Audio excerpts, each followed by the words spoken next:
Okay, this is really just a trial run on this channel. I am wanting and considering continuing my rewatch of the Batman and ranking every episode by season. This has been a series for years now, but it hasn't really gotten that much traction. So if you want this to continue, just show this video some support. Share it. If it gets to like 5,000 views even, I will upload my season 3 rankings. I want to get through the series, but I need to know that there's interest out there for this show. It's a show that is very overlooked, so I hope there really is, but I guess we shall see. This is season 1 and season 2 ranked every episode by season, the Edge era, you can say. With the Batman coming out in under a month, I thought it was about time to just go ahead and look back at The Batman from 2004, the animated series of the same name again. And at first I thought about just ranking every episode of the show, but I thought it would be more fun and I would represent more episodes more fairly if I just did it by season. So we're beginning with season 1, and season 1 is definitely the season of this show I have seen the most, bar none, and there are 13 episodes per season, but for this season there are going to be 12 entries because the finale, the 2 last episodes, are basically a 2-part finale. Therefore 12 entries. With all that being said, let's go ahead and jump into this list. How'd you do that? I'm the Batman. In last place, the Big Dummy, the Ventriloquist, and Scarface are just 2 characters that really have never appealed to me. I didn't love where this episode went, still not a terrible episode. The season does not contain an awful episode, obviously with this coming in at number 2. Do something!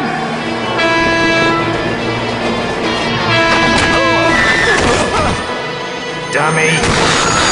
Next, we have the introduction episode for none other than the Penguin himself, called the Cobblepot. Overall, I do like the Penguin in the show. He's voiced by Tom Kenny, none other than SpongeBob himself. We have a lot in common, you and I. We're young, rich, and handsome. I don't think I've heard of... I've been abroad. I enjoyed the final confrontation between Batman and Penguin. I thought the Kabuki twins were pretty cool. I just think there's better Penguin episodes. I like the stuff between Penguin and Alfred, but that gets better throughout the show as well, so it's a good start to Penguin's character, but he has better stuff upcoming, and he has also worse stuff upcoming. We'll get to that in the future. Joker? I'm the Batman. You see, the thing is, you're not.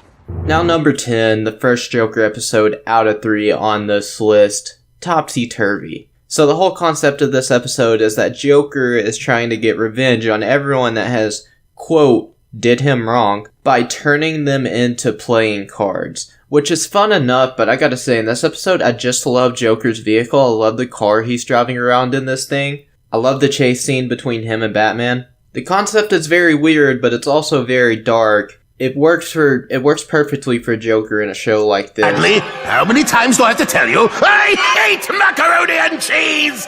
Oh, how I've wanted to deck all of you! His entire plan is to turn those whom he chooses into playing cards and dump them into the river. And I also love that it's at this point in the season that Bennett specifically is starting to side with Batman rather than see him as the enemy. You see that develop throughout the season, but this is maybe the height of it before everything goes downhill. Time to see who is the better Bat.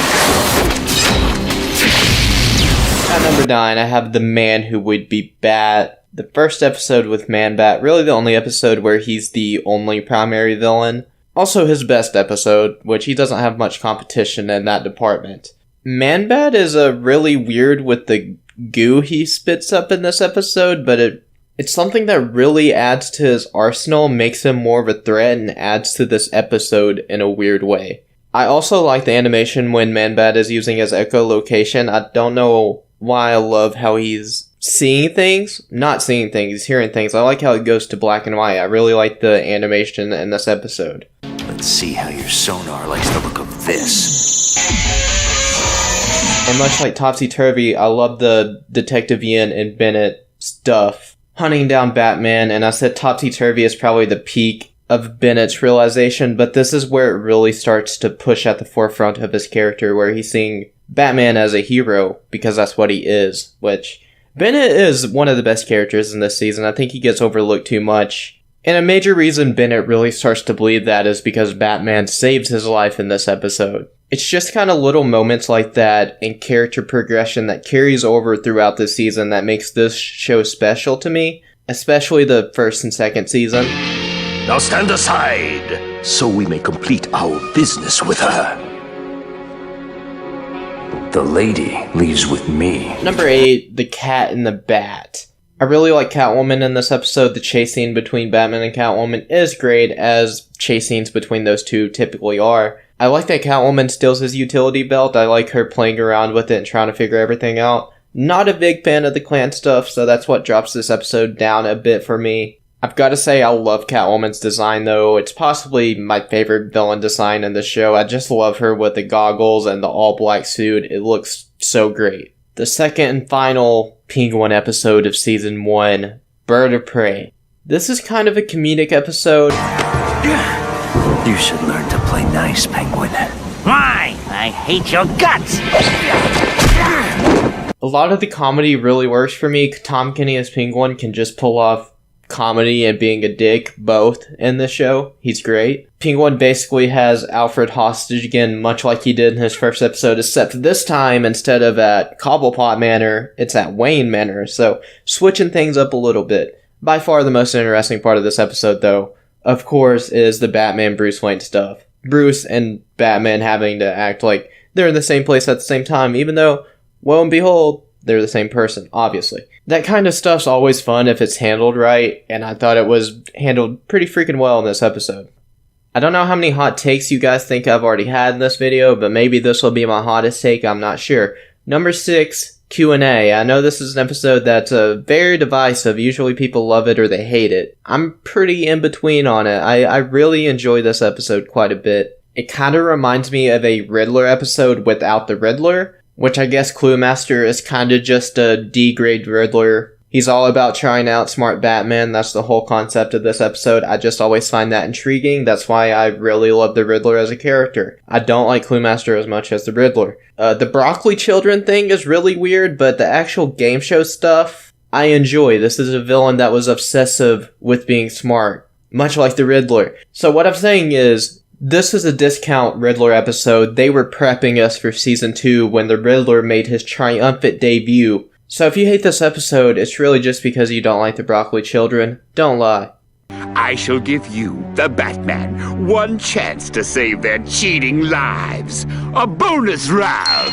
Well, we made it to the top 5. And number 5 is the first episode of this show, The Bat and the Belfry.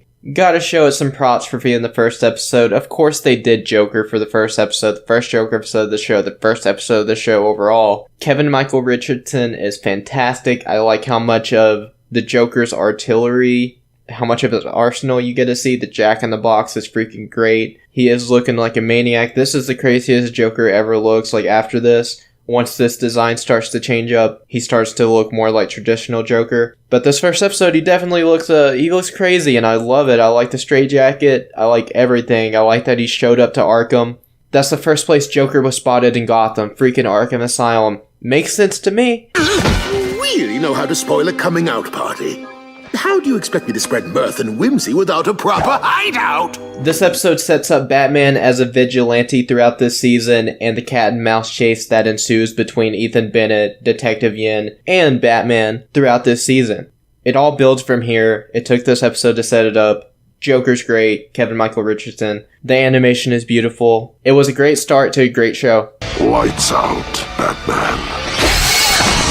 At number 4, we have Traction, the first episode and only episode with Bane. This is a very good episode and makes it all that more disappointing that Bane was not in any more episodes of the show, featured in any more episodes, I should say. It was a display of Batman's endurance, intelligence, and will.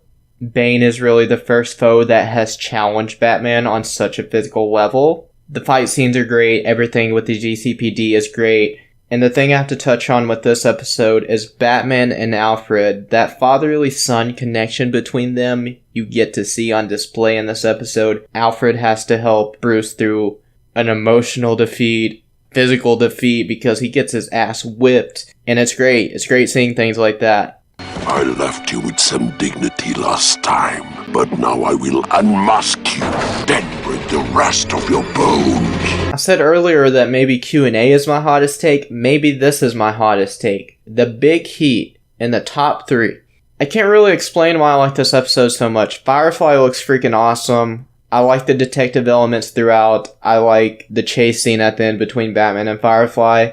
That is the superior Fly chase scene in this season. It's better than the Man-Bat one. This is probably the best Firefly episode. It's kind of disappointing that we didn't get more of him because he really was a great villain in this episode, I think. I love the animation. A lot of even Firefly's quips, they are good, they are funny. He has good one-liners in this episode. It's just an entertaining watch all the way through. I know about GothCorp. What, is that a rock band or something? And runner-up is the Big Chill.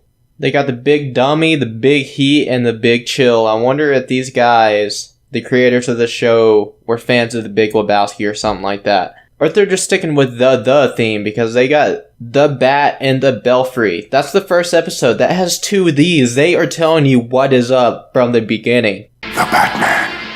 I thought you would never arrive. Anyway, the Big Chill. This is an episode that just carries a lot of nostalgia with me because I used to own this disc, this DVD that only had this, the Big Heat, or no, it didn't have the Big Heat. Had this, the Cat and the Bat, and the Man Who Would Beat Bat.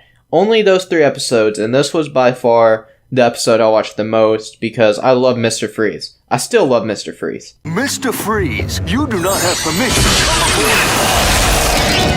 This version is obviously no Batman the Animated Series, but it wasn't trying to be. That doesn't take away from this episode for me. I love the animation. It's beautiful in this. I love the atmosphere in this episode. The sound design. There's a lot that sticks out to me. Anytime Mr. Freeze freezes something, it just looks beautiful. They reinvented the Titanic at the beginning of this. They're throwing movie references out. Or real world events, either one. Clancy Brown as Mr. Freeze is phenomenal. I love the red eyes for Freeze. I still like this design, even if the character itself is no Batman the Animated Series. Mr. Freeze, this version, it still fits for this show. It fits well. I love the white bat suit at the end. I like the stow suit that Batman gets. The cold suit, the ice suit, whatever you want to call it. I love how the Batmobile is utilized in this episode. Just everything about this episode I really do enjoy. Also, the scene when Yin and Bennett show up while Batman is frozen, and Yin goes to unmask him and Bennett says no. He's showing Batman respect. Another reason I love Ethan Bennett as a character. He is so great in this season. And number 1, of course, the rubber face comedy / the clay face of tragedy. For anyone that's seen the Batman, I've been hinting at this whole video, I'm sure you can tell. Ethan Bennett was the MVP of this season. For me. I love the progression that he had, and then it ended with tragedy. It was a perfect bookend to this season for his character. I guess I should talk about the putty that Joker was using. Drop it, or Laughing Boy gets it. You don't know what this stuff does to humans. Alls I know is it's some kind of chemical makeup that the Joker made who knows where. Probably at an abandoned carnival or some shit. It's probably just bad cotton candy mixed with funnel cake grease. But it was basically silly putty. He could just change it into everything. He could use this on anything though. He could use it on works of art and just mold it into whatever he wanted. He was having a blast. Then along came Detective Yin and Ethan Bennett, and as I mentioned earlier, tragedy struck. The Joker used it on Bennett, and that's how Ethan Bennett becomes Clayface. And I think that Ethan Bennett may be my favorite Clayface ever. Matt Hagen probably still has a slight edge for him just because I have more of a connection to Batman the Animated Series in this show, which is kind of weird because this was my first Batman show. But nonetheless, Clayface is one of the best villains in the show, and it's largely due to this arc. And I wish this would have continued more so after season 2. I wish this was a thing in every season. I like how the Joker was involved with Clayface's creation. You know what separates the freaks from the normals? Just one rotten day.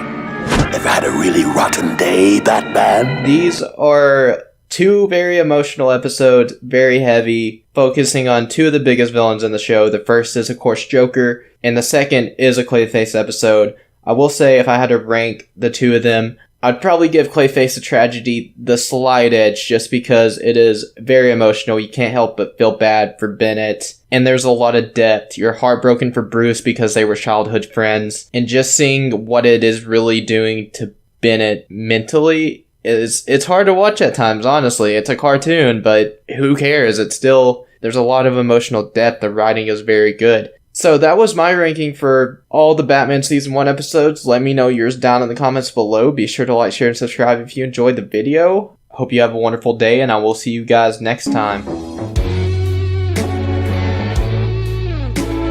This looks like a job for the Batman.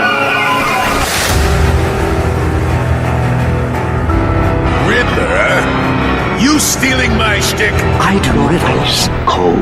You couldn't be further from the truth, detective. I don't tell jokes. Another voice in my head? Well, the more the merrier! Joker! Detective Bennett! You're Clayface? One of Grundy's victims, and Grundy could come for us at any moment. Name's Croc. Killer Croc.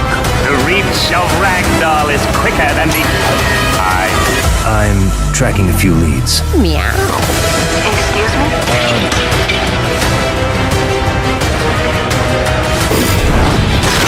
Scandalous.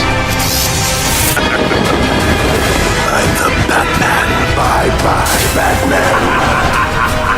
Try and find me, Batman. I'm just another face in the crowd.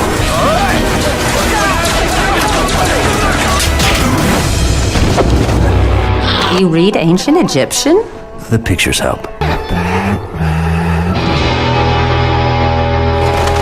This is a continuation of my review and ranking of every episode from The Batman, a show that ran from 2004 to 2008. So far, I've only covered Season 1, so go check that video out if you haven't. I'm going season by season, and it will culminate with a look back at the series as a whole and possibly a ranking of the seasons. And also a ranking of every last episode of the show. Share this video and show your love so that I can keep finding excuses to talk about this overlooked show. I think Season 1 is great, every episode has been reviewed and ranked. Unlike last season though, there are no 2-parters, so instead of 12 entries, there will be a full 13. Let's go ahead and jump into Season 2. Pleasant dreams, Alfred. Oh, no dreams, sir. We gon' rock the game. Again, they game, we game. But they are not the same. In last place is The Butler Did It. This episode is basically just an acid trip, and it starts off with what seems like an Alfred trip. Alfred is committing burglary, and Bruce is shocked. He thinks it's all just a dream, but of course with anything superhero related, nothing is as it seems. Now I'm thinking of the Wizards of Waverly Place theme song. God damn it. Streams because everything is not what it seems. Tell me more about this dream. The opening to the episode is good enough, but it's basically all downhill from there. Once the kick-ass intro is over, it's played as a mystery of course, and Spellbinder is revealed as the villain, which in all honesty is always disappointing for me. I believe this is his only episode in the show, and I know Bruce Wayne has better villains than Terry McGinnis, okay? But Batman Beyond did this character so much better. It was still trippy, but there was a worthwhile story with him every time. He has some of my favorite episodes in Batman Beyond, and in this episode, it also just felt as if they wanted to use the Scarecrow, so Spellbinder was just a fill-in, which I can understand. The Bat embargo seriously screwed with this show when it came to the Rogues Gallery, but thankfully Batman has the best villains in all of comics, and this show did a fantastic job with what was given. You look like a man who takes himself too seriously. For my opinion, you need to lighten up. The Butler Did It is, however, my least favorite episode through this rewatch thus far. It's very unmemorable. Batman is brainwashed entirely too easily. I know you only have 20 minutes, and thank God this episode wasn't any longer, but some of the most brilliant writing I've seen is in that time frame. This episode obviously isn't a good representation of the show overall, and most shows have their fair share of bad ones. This was one of only a few in The Batman. Pets is a whole lot of nothing, but thankfully this is the last episode I'll be mentioning that I don't really enjoy. I rank it above The Butler Did It only because of the villains. You have the Penguin and Man-Bat, which is a pretty unique pairing. Man-Bat basically being a slave to the Penguin is extremely weird, but the scenes we get of Batman and Man-Bat are pretty good throughout, and they keep enough of my attention. Penguin is oddly the least interesting part of the episode. Even though he's controlling Man-Bat, I'm far more invested in what Man-Bat is going to do. I do wish we had more of Kirk Langstrom in human form this episode. We only get a few tiny glimpses of those human moments with him. I am Dr. Kirk Langstrom, scientist, and one of the greatest minds in Gotham. The entire subplot of a raccoon breaking into the Batcave is pretty ridiculous.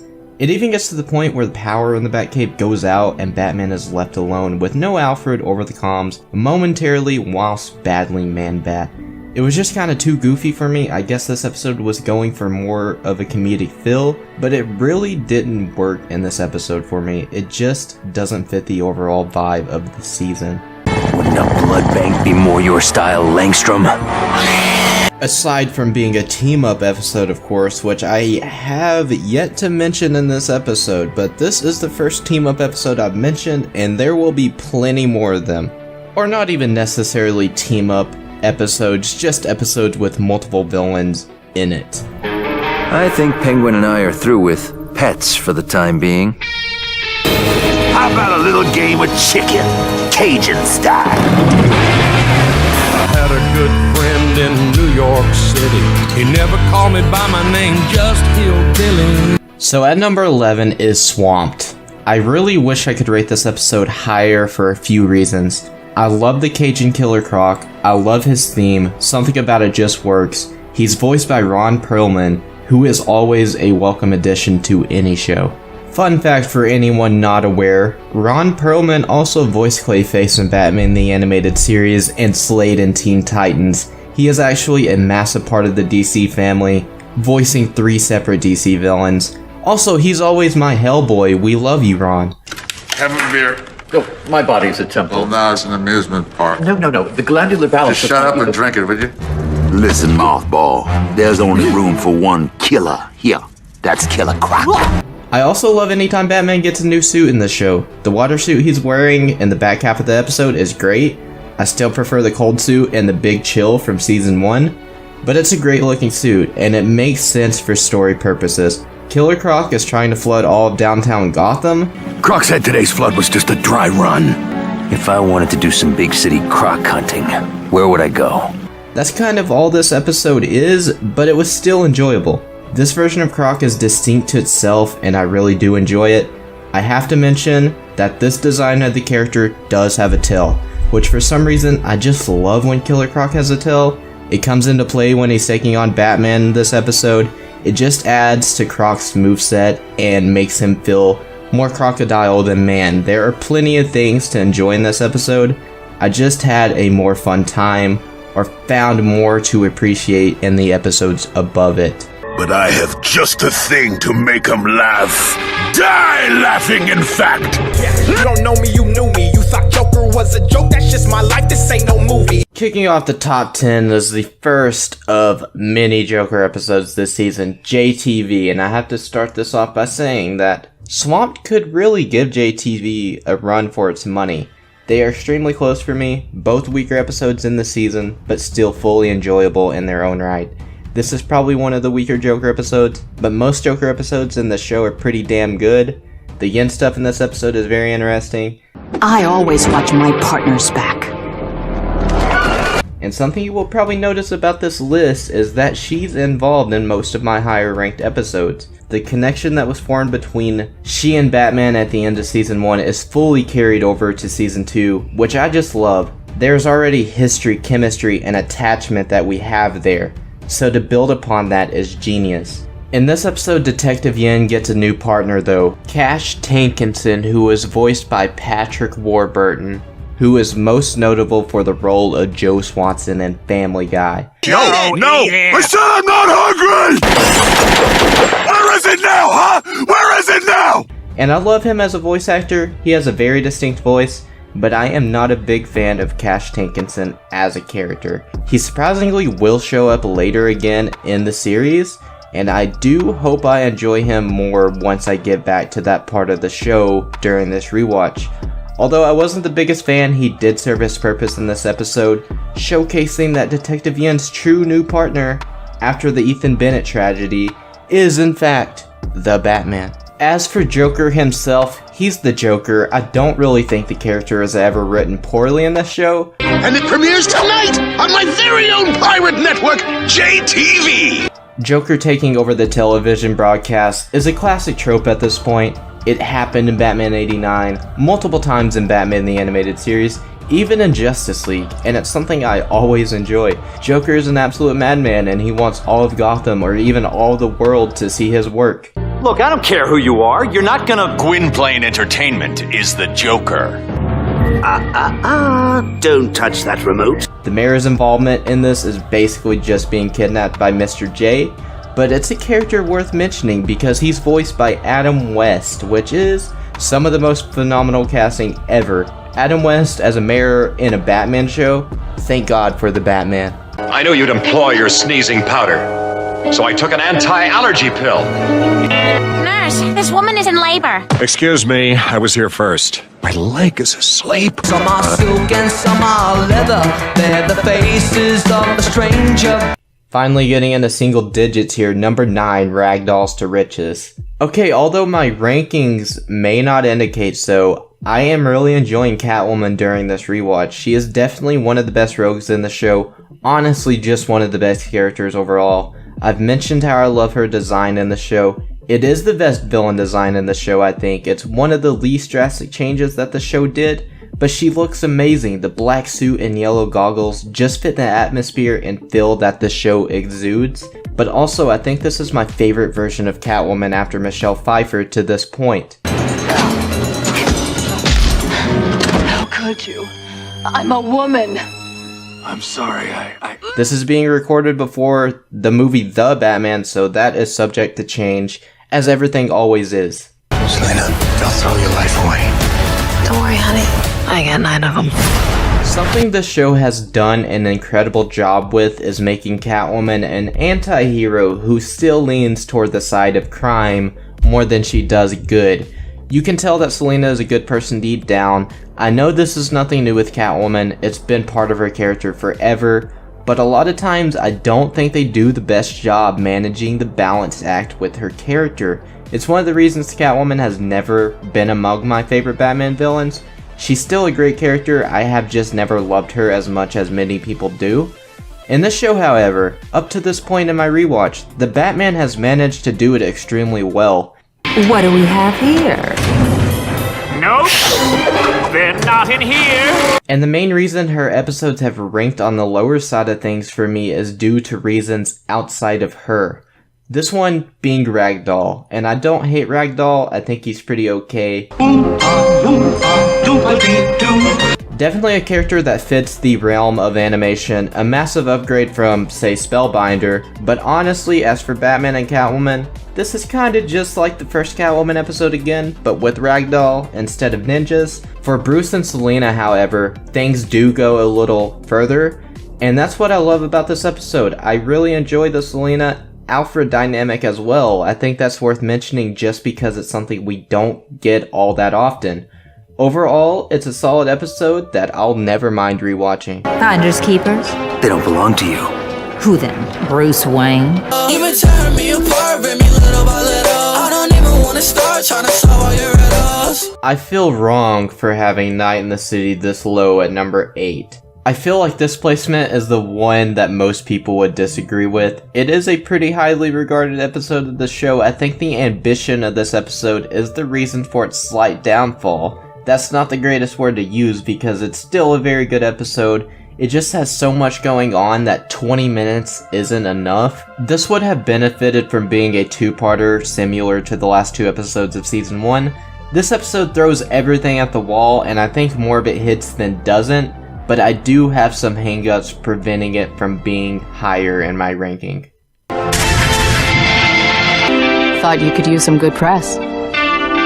First, let's just talk about everything that this episode includes. 3 of the big 4 Batman villains, Joker, Penguin, and Riddler. That in itself is more than enough for a 20-minute episode in my opinion.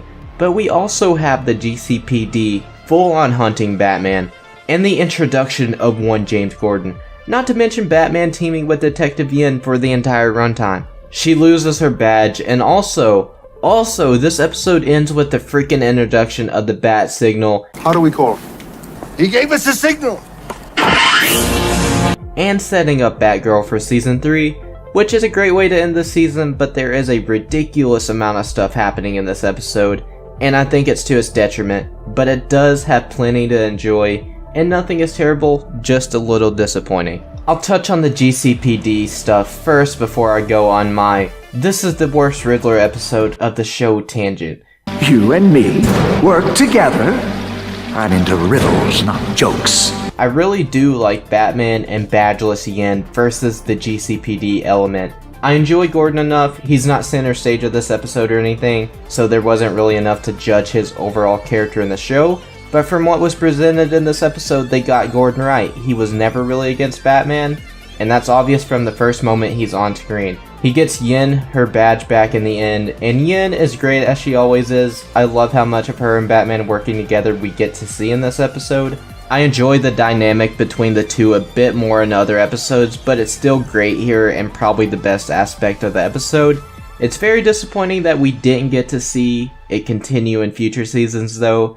Detective Yin is basically gone entirely after this episode, which is always upsetting. As I mentioned earlier, we get the introduction of the bat signal at the end of this episode. It seems to me that whenever they introduce a bat signal in anything, it's always a great moment. Just because it's obviously such an iconic part of Batman's mythos, the ending is also very reminiscent of the ending to Batman Begins, which makes sense with this episode premiering merely months after the film's release. Armed robbery, double homicide. Got a taste for the theatrical like you. Leaves a calling card. All I ask is that you help me make Gotham a safe place for my daughter to grow up in. But not only do we get the bat signal, but we also get the setup to Batgirl for Season 3, which I thought was nice. It's a simple but smart and effective way to begin introducing the Bat family. Partners.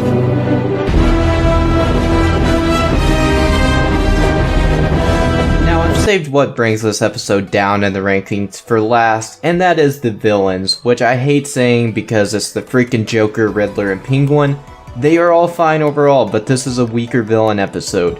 I really wanted more from an episode involving 3 of Batman's most legendary villains. The Joker and the Riddler being my 2 favorite Batman villains ever, and this oddly being one of their very few on-screen appearances together post-1966. Are you pompous, puffed up penguin? Our friends make peace. Have a shake on me. I just can't help but crave more from it.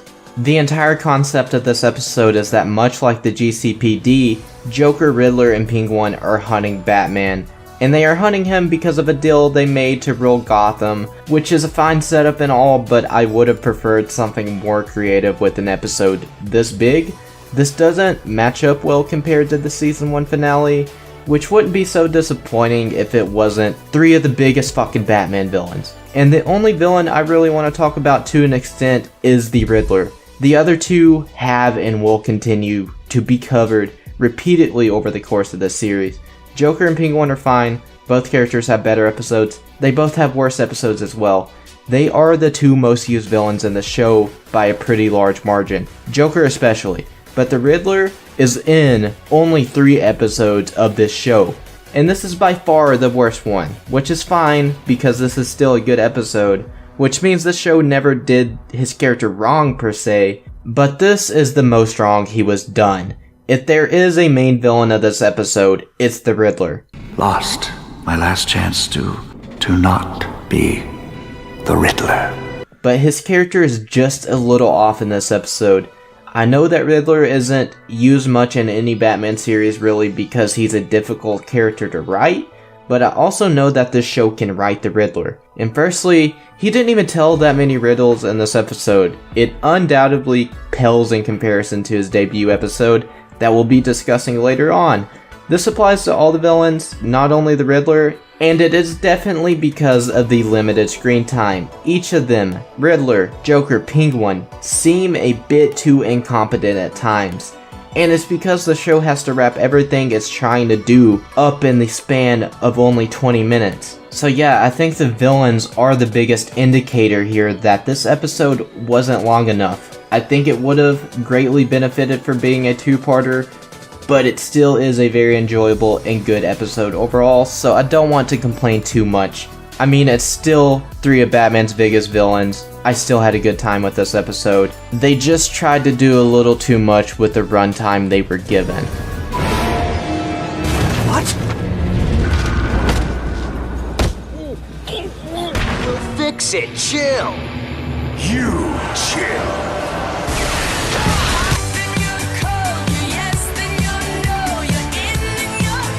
I love the villain team up in Fire and Ice. It's such a no-brainer pairing, and I think it probably works best with this type of Freeze, where he's just kinda a standard criminal with ice powers. The main reason I appreciate this episode so much is the end, where Gotham recognizes Batman as a hero. This was kind of following up the Bird of Prey ending from Season 1 as well, which is interesting. The Batman?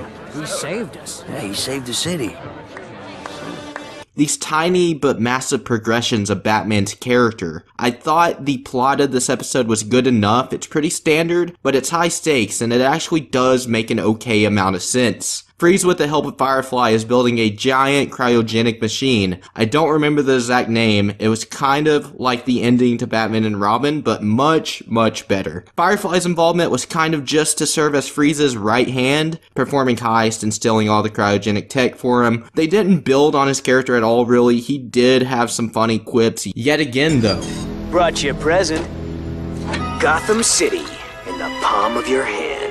Is this a joke? Fire and Ice is a bit of a downgrade from both the Big Chill and the Big Heat for me personally. Freeze actually has somewhat of a motive in this episode, even if it doesn't necessarily make the most sense. How long were these guys working on this cryo accelerator again? And of course, the final thing to discuss is Detective Yin. Yeah, you guessed it. I loved everything with her in this episode. The moment at the charity event between her and Bruce is probably one of the more memorable moments in the season to this point. It's funny and doesn't go on for too long. This and the end alone help rank Fire and Ice as high as it is. Wayne, I know your secret. You really care, don't you? Boy, you've got my number. But since you two pointy ears make such a cute couple, his and hers.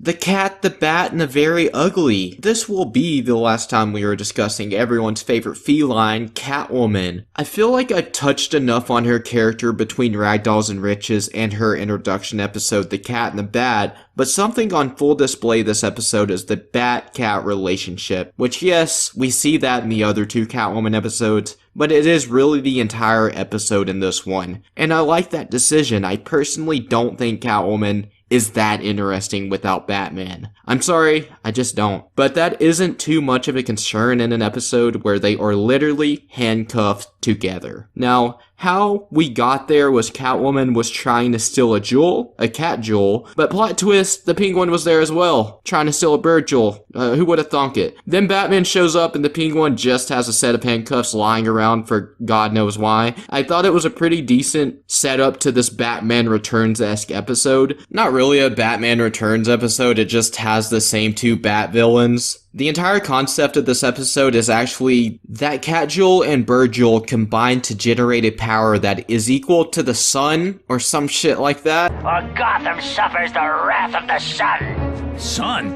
In the middle of the night? This Penguin guy's nuts. Yeah, logic is just out the window in this episode. This just felt like a better Joel Schumacher Batman movie, if I'm being honest. I thought all the Batman Yin stuff was great. I know I keep saying that about every episode, but it's so good in season 2. And something I'm just now realizing is they love aiming for comedy with the Penguin. This is the 4th episode he's featured in that I'm discussing, and they have all been comedic episodes this far. I think this one works better than all the others so far. A lot of the jokes landed and were pretty funny, particularly the one where Yin says to herself that Batman is weird. So he's a little strange, Yin. He dresses like a bat. The Bat-Cat relationship really helped elevate this episode. Seeing Catwoman driving the Batmobile is a memorable moment from this season. There were just quite a few cool shots throughout. Catwoman and Penguin were 2 villains that played really well off of each other. The humor along with the ridiculous plot made it feel very Batman 66-like, and I respected the hell out of that. Grundy could come for us at any moment.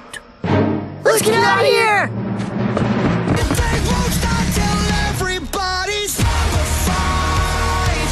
Grundy's Night immediately gets points for being a Halloween episode. It's a holiday that just fits Batman. How do we not have more Batman Halloween content? Anyway, Solomon Grundy being featured in this episode was always interesting to me. There is a slight spoiler for this episode, so if you care at all, go watch it on HBO Max. 'Tis the season. It starts off with the now elderly daughters of some guy that Grundy killed back in the day, or so the legend goes in this version of the story at least. And they scare off some kids out trick-or-treating with this legitimately terrifying zombie story. Keep in mind, this is Gotham City, okay? The daughters actually don't believe Grundy is real, but then Solomon Grundy comes busting through just to destroy most of their house, and probably costing them a lot of money and property damages, which may be worse than death if I'm being honest. We get tidbits of kids trick-or-treating throughout, and I loved it. I really enjoyed seeing Gotham-themed costumes in the city itself. It made sense, but it was also kind of eerie, because the second occurrence of children trick-or-treating is at Wayne Manor, and the kids are dressed as Joker, Penguin, and Catwoman.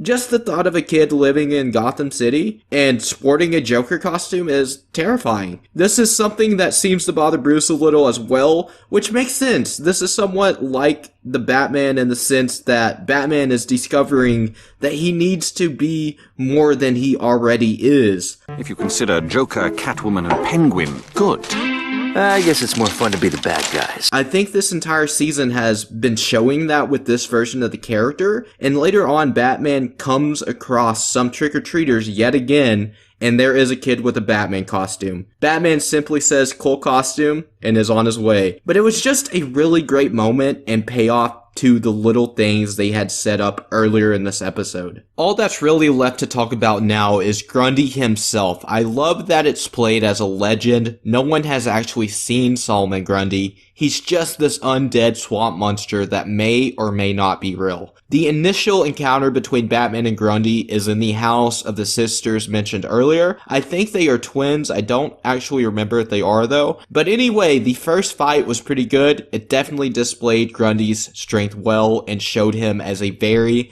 formidable foe. He leads Batman in a pile of rubble, destroying the sisters' house. I really hope they have house insurance, because if not, they are just fucked. Absolutely fucked. Solomon Grundy is a freaking dick. Before I get to the big reveal of this episode, there was a pretty funny moment of some random guy telling Batman he has a great costume. Because, of course, there was. It's quite a Batman costume you got there.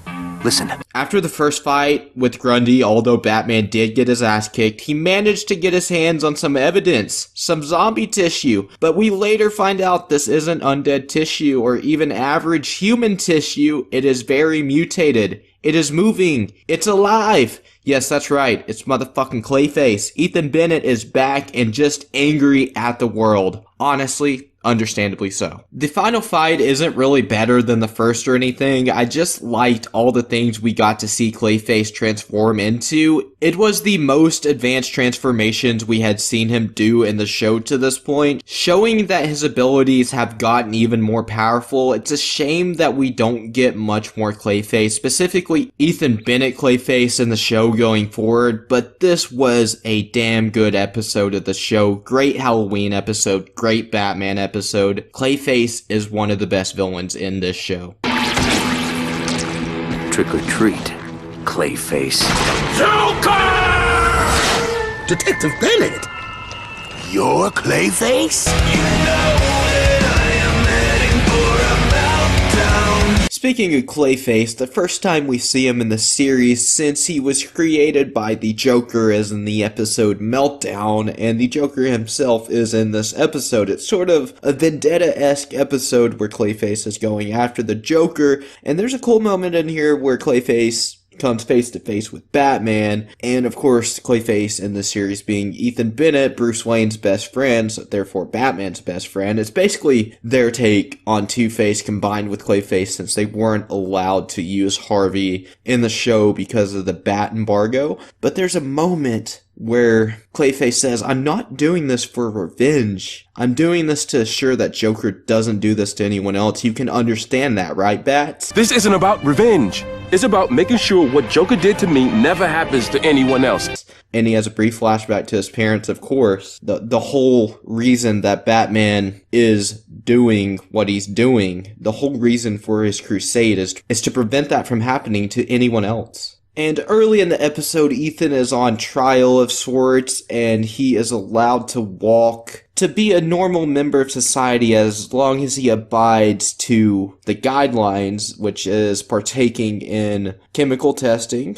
his DNA testing for the clay particles, his transformative abilities to be tested. And if he doesn't shift for so long, he can remain in human form and join society again, but he is looked down upon by the people of Gotham. Even when he's just Ethan Bennett, they just look at him as Clayface now, and it is a hideous view on what our world is, honestly. A lot of people just see the ugly side of things. They just see the worst in people, and since they know he's Clayface, that's what they view him as. Clayface? They should never let him out. That's him, isn't it?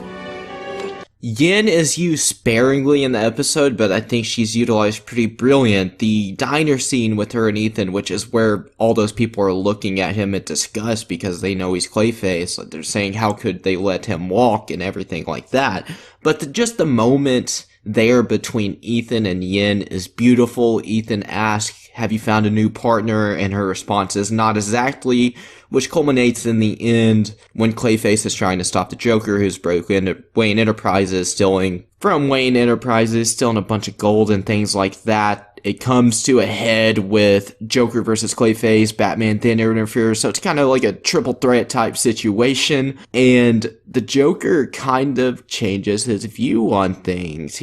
First of all, the Joker didn't even realize that he created Clayface until he meets Clayface. Well, he meets Ethan Bennett, drops him off a building, he goes splat, and then he just morphs into Clayface, comes after Joker, and he's like, Detective Bennett, you're Clayface? You turned me into clay! Funny, I was trying to turn you into dust! That whole interaction is just phenomenal. The Joker is not the main villain of this episode. It's definitely more of a Clayface episode. But Joker's utilization in the episode is done brilliantly because he is the one that created Clayface. So it's cool to see the two on screen together yet again. But for a minute, Joker is just viewing Clayface as another do-gooder until Batman interferes and Clayface is looking at Batman as his enemy because he's the only one standing between he and his freedom. So Joker has a complete 180 on things. He says, Clayface, you would make a way better villain than you would hero. So why don't you join your papa? Which is, it's really weird hearing Joker call himself papa, which I guess he does that Batman Beyond Return of the Joker. He is the one that created Clayface, so I guess he has a little bit of a point. But then they stop the Joker, then Clayface and Batman, well, not even Clayface and Batman, Clayface escapes the elevator shaft, which is where they were fighting, and Detective Yin is there to confront him. And Clayface is just saying, let me walk. And Batman comes in, and Ethan Bennett has this whole spill about he's no longer Bennett, say your goodbyes. This is the last time you'll ever see him. Morphs into Clayface. And then at the beginning of the episode, Batman threw a freeze pellet at Clayface. It sunk into him, froze him. That's how he stopped Clayface in the beginning when Clayface broke into the Joker's cell, which was the entire setup of this episode. Yin does the exact same thing at the end. In Clayface, Ethan Bennett's response is, "I wasn't expecting that from you, Yin. I guess you really have found a new partner." And it's a beautiful way to end the episode. I'm so sad that we don't get more of Yin after season 2 of this show. It is a tragedy because I think she is an amazing character, honestly. But Meltdown all around, it's a solid episode. It's a fun watch. It used to be one of my absolute favorites, and it probably still is up there for me, but like it used to be like first, second favorite episode of the show growing up. But it's dropped a little bit, but there's a lot of competition in the show. The show is just all the way around brilliant. Didn't expect that from you, Yin. I guess you do have a new partner. What makes you so sure Joker will be willing to cooperate? Another voice in my head? Well, the more the merrier! We're happy here in a happy house. Oh, it's such fun. Strange Minds is just a fantastic exploration into the Joker's psyche. Like, this episode's just insane, and I honestly love it. As the title would indicate, the episode stars Professor Hugo Strange, who was also briefly mentioned in the last episode I discussed, Meltdown. Strange, from what I remember, is honestly one of the best villains in the show. Their take on him is just intriguing to me. But Hugo is just really the setup for this episode, having just recently developed a machine that can take you inside the mind of another individual. And yeah, so Strange and Batman both, of course, go inside of the Joker's mind to find where he's keeping Detective Yin, whom he abducted at the start of the episode.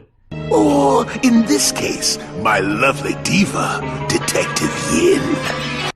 With how wacky and insane this episode is just simply for being in the Joker's mind, it is also quite dark because, well, you're in the Joker's mind. Not only that, but you explore a lot of Batman's mind. There are many moments throughout this episode where it's just having like PTSD type flashes, like hallucinations almost, of Yin asking Batman, "Save me, why couldn't you save me?" Things like that. And you can see that it's just eating away at Batman. Like, he just wants to save Yin. He sees her as a friend now, but if this was anyone, Batman would just want to know where they are to save them, because that's Batman's whole deal, right? Detective Yin. Why didn't you save me, Batman? Batman at one point confronts like the last fragment of the Joker's former self before he became the Joker, I guess, trying to get information on where he's keeping Yin. And once this dude's about to spill it because he's not completely gone, the Joker comes from the vat of acid that he was born and sends this dude into the abyss because he was going to show Batman some family files. And around the corner to your... Now, what did we discuss about giving away family secrets? And I don't know, I like how this show, like, shows you the Joker's origin, how he became the Joker. It's like the Under the Red Hood storyline, pretty much. But they never go that deep with it, they just show you flashes. Like, if you're a fan, you can appreciate that. So I love that the show does things like that. It's not just strictly a show that's there to be there. Like, they actually cared about the character of Batman, his world, and his rogues. Like, the show just has a lot of appreciation for the character, and that's what you want out of any Batman show. And it's episodes like Strange Minds and the two that are going to be above it that just make me sing this show's praises. They are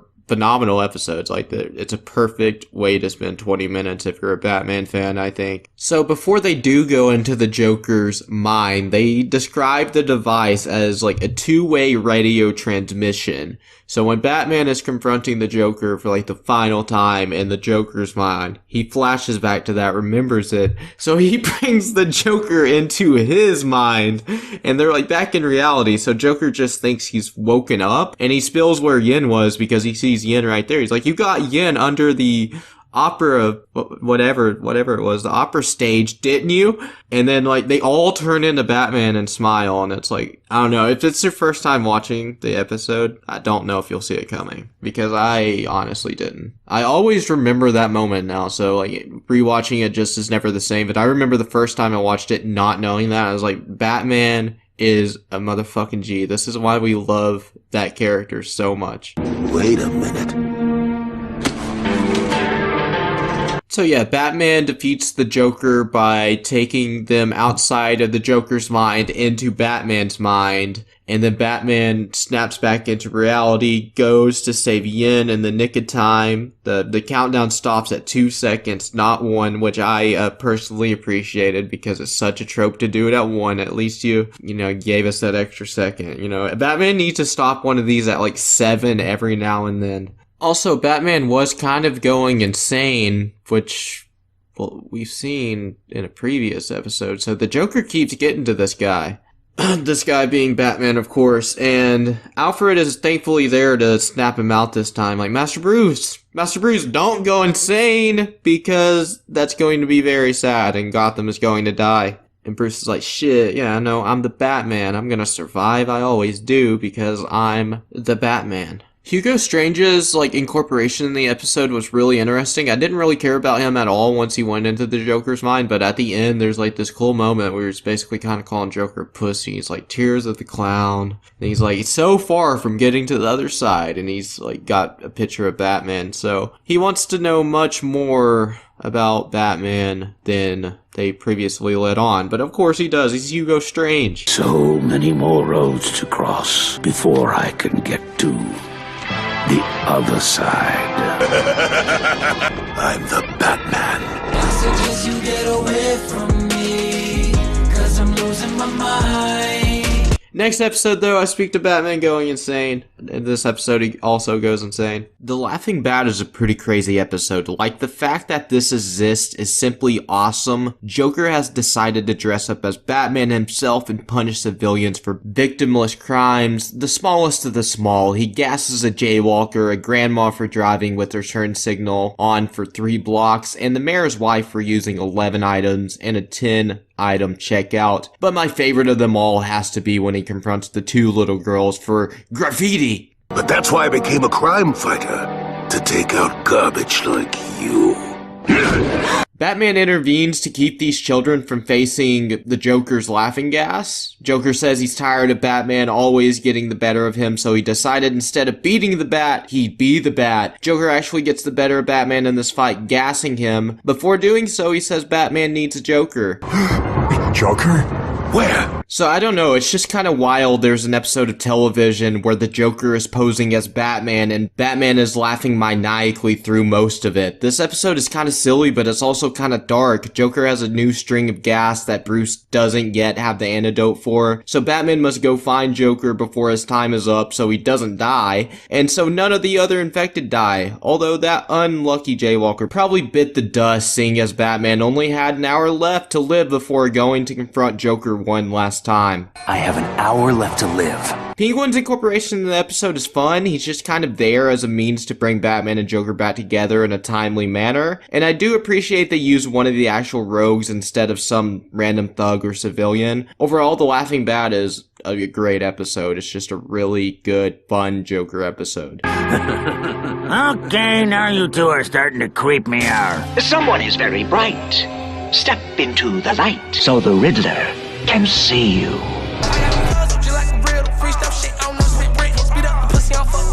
Come on, Riddled is probably the best villain introductory episode in the entire show. It showcases the Riddler perfectly. It shows how formidable of a foe to Batman he is. It basically shows that Batman is the only one in Gotham capable of stopping this guy. The GCPD don't stand a chance. Robert Englund is phenomenal voicing Mr. Edward Nygma. As far as character goes, this is one of my favorite Riddlers, although we get very few episodes with him. He has a standout villain from the show, and I think both his solo episodes are fantastic and among the best of the best when it comes to the Batman. The actual riddles were good enough, some were fairly easy, but they even point that out at times throughout the episode. Gotham Bridge. 2-year-old could have figured that one out.